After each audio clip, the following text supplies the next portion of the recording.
that?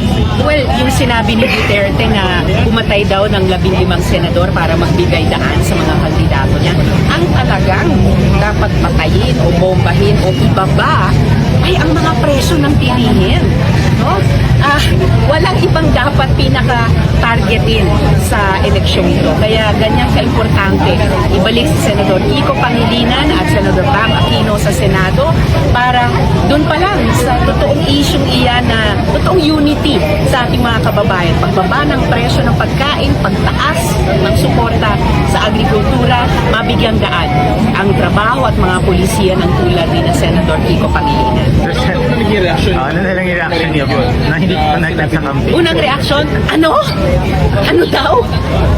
Ano bang magiging reaksyon ng mga tao na hirap na nga sa buhay, sa mga issue na tinatalakay ni na Sen Kiko at Sen Bam? Tapos ang sagot ng isa dyan ay dagdag na karahasan. Talagang ewan ko lang sa kanila.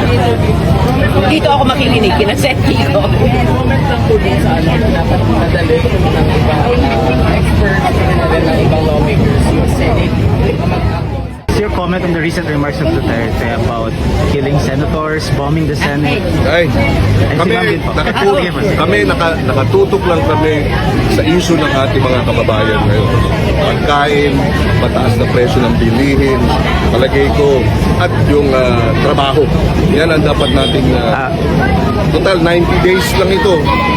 Pakita naman natin na kasama sa eleksyon, hindi itong bangayan per se, hindi yung talagang hinaing ng ating mga kababayan, yung dinadaing.